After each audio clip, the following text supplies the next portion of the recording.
Salut et bienvenue sur le podcast The Good Flow. Je suis Jérémy et tous les jours je te parle organisation, productivité et surtout comment améliorer ton efficacité pour avancer plus rapidement vers tes objectifs.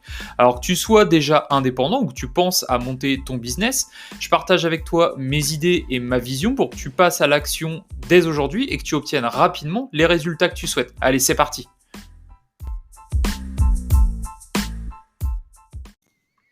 Alors au moment où j'enregistre cette vidéo, on est dans une période un petit peu spéciale en France parce qu'on est confiné à cause du coronavirus. Et ce confinement, ça a amené pas mal de boîtes à pousser leurs employés à faire du télétravail.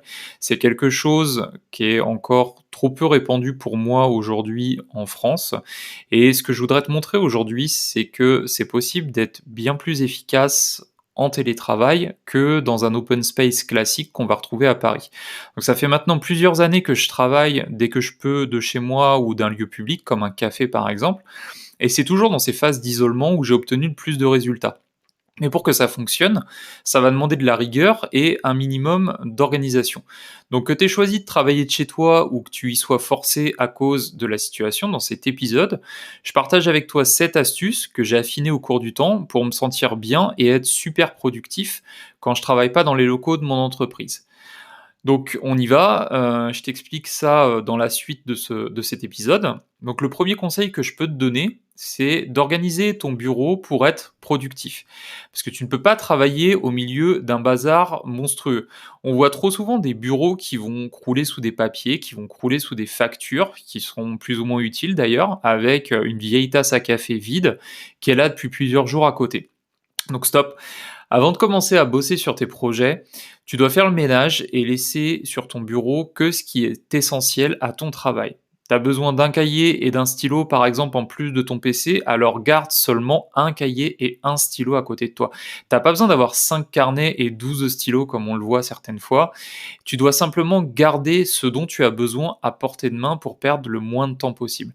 Alors mon conseil, c'est de prendre 10 minutes le matin, tranquille, avant de commencer à bosser, pour organiser ton espace. Donc ça peut être plus court, mais normalement tu ne dois pas avoir besoin de plus de 10 minutes.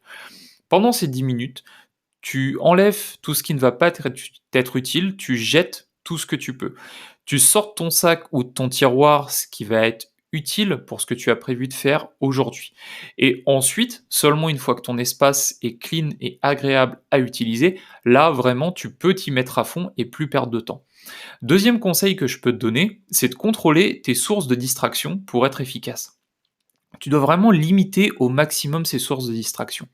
Tu peux travailler beaucoup plus efficacement si tu n'es pas interrompu toutes les 5 minutes par une notification, par exemple ce qui vient d'un fil Facebook ou ce genre de truc. Se distraire, c'est OK, je t'en parlerai ensuite, ça va même être nécessaire, mais tu dois vraiment choisir les moments où tu es distrait et ne pas te les faire imposer. Donc si tu veux travailler efficacement de chez toi, commence déjà par couper tout ce qui n'est pas nécessaire à ce sur quoi tu travailles. Ferme ta boîte mail ou à minima passe en mode hors connexion. Ferme ton navigateur internet, mets ton téléphone en mode avion. Si tu as du mal à te discipliner, tu peux même utiliser des applications qui vont bloquer certains sites internet et qui t'éviteront d'être tenté d'aller voir Twitter ou Facebook par exemple. Troisième conseil que je vais te donner pour être efficace, tu dois travailler dans un environnement agréable. Si tu travailles de chez toi, tu as vraiment une chance qui est extraordinaire, qui est celle de pouvoir totalement contrôler ton environnement de travail. Si tu es au bureau, tu vas subir ce que ta direction a choisi, c'est-à-dire un open space bruyant, une chaise qui va pas être confortable, pas de possibilité de mettre de la musique pour travailler par exemple. Et pour être productif, tu dois contrôler ton environnement et te mettre à l'aise. On a déjà parlé de l'importance d'avoir un environnement clair et profites-en en même temps pour te créer un cocon qui va être super agréable pour bosser. Mets une lumière qui te booste. J'utilise moi par exemple des ampoules Philips Hue. Si tu connais pas, c'est des ampoules qui vont te permettre vraiment de contrôler la couleur de la lumière en fonction de ce que tu es en train de faire et du moment de la journée, de contrôler l'intensité. C'est vraiment quelque chose qui est top. C'est pas donné, mais je considère ça comme un investissement quand tu passes beaucoup de temps à travailler chez toi. Profites-en pour te faire un bon café ou un bon thé selon ce que tu aimes. Installe un coussin sur ta chaise si t'as pas un fauteuil ergonomique. Si ton kiff c'est de travailler pieds nus, bah vas-y, lâche-toi. T'es chez toi, t'es dans ton bureau, bah enlève tes chaussures, enlève tes chaussettes et puis mets-toi pieds nus. Mets-toi également une bonne musique motivante et ensuite, vas-y à fond. Tu vas vraiment aimer travailler dans cet environnement et ça te permettra d'être beaucoup plus efficace. Le quatrième conseil que je vais te donner, c'est surtout de faire de petits exercices réguliers pour faire circuler le sang et surtout être détendu. Parce que si tu restes assis toute la journée, tu vas rapidement avoir des courbatures, tu vas pas te sentir bien. En général, je conseille d'aller faire un tour dans un café. Là, vu la situation, c'est un peu compliqué, mais tu dois te faire régulièrement des pauses et faire un petit peu d'exercice. Donc je te parle pas bien sûr de faire des pompes ou des tractions, mais simplement de te faire par exemple une pause de 5 minutes dans la matinée et de faire quelques flexions, de prendre 15 minutes pour aller faire une promenade digestive après le repas.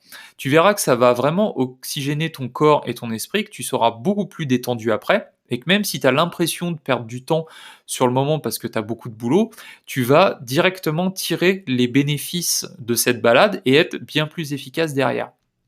Cinquième conseil que je peux te donner, c'est de t'éloigner quand tu le peux de ton écran et de te ménager des pauses. Donc tu dois être concentré sur ton travail pour avancer efficacement, mais tu dois aussi savoir pouvoir aménager des pauses. Même si ça varie selon les personnes, on estime que notre durée maximale de concentration est extrêmement limitée aux alentours de 50 minutes. Ça veut dire que ça ne sert strictement à rien de passer 2 heures sur une même tâche sans faire de pause. Tu vas littéralement perdre ton temps. Tu seras beaucoup plus efficace si tu travailles sur une tâche sur de petites fenêtres de temps où tu seras très concentré sur cette tâche. Tu peux utiliser des timers en utilisant par exemple la technique Pomodoro. Donc je ne sais pas si tu connais, mais c'est quelque chose d'assez populaire où tu vas enchaîner des sessions de travail classiquement de 25 minutes où tu vas être très concentré et très efficace sur une seule tâche particulière, suivie des sessions de pause de 5 minutes où tu vas vraiment te détendre, où tu vas lâcher totalement ton boulot pendant ces 5 minutes et faire quelque chose de totalement différent. Une fois que tu as fini ces 5 minutes de pause, tu reprends une session de travail intense de 25 minutes et ainsi de suite jusqu'à ce que tu aies terminé ta tâche. Donc prends cette discipline et tu verras très rapidement les résultats par rapport à l'objectif que tu es en train de poursuivre. Et justement, le sixième conseil que je peux te donner, c'est de toujours travailler pour un objectif.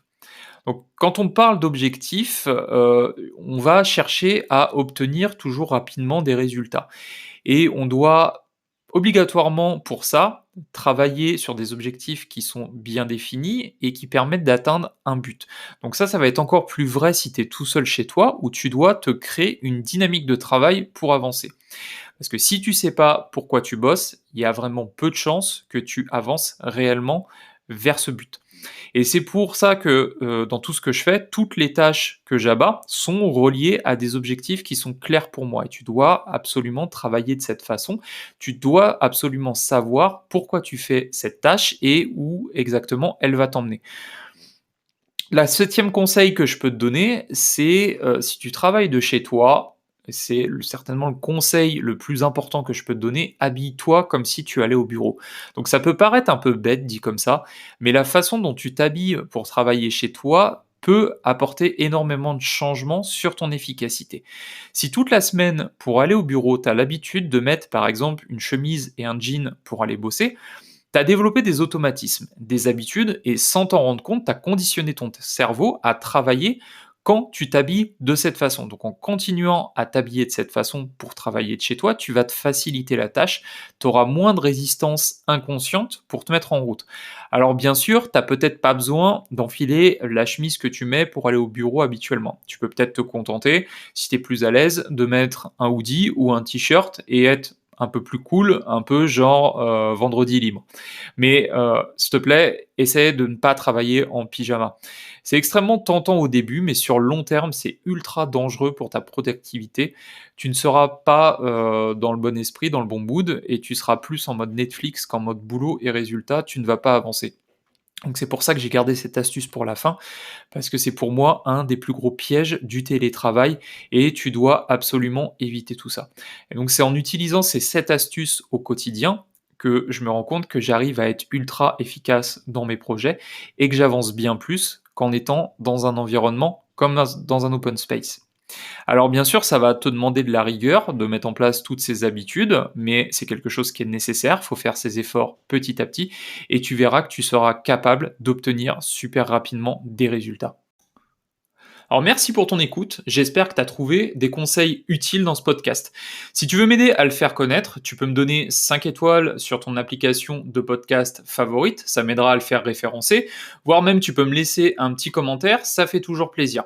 Si tu veux aller plus loin, je t'invite à aller sur le site goodflow.me qui est relié à ce podcast et qui te permettra d'avoir accès à des ressources complémentaires, ou tu peux aller directement sur mon site personnel ifeeltheflow.com.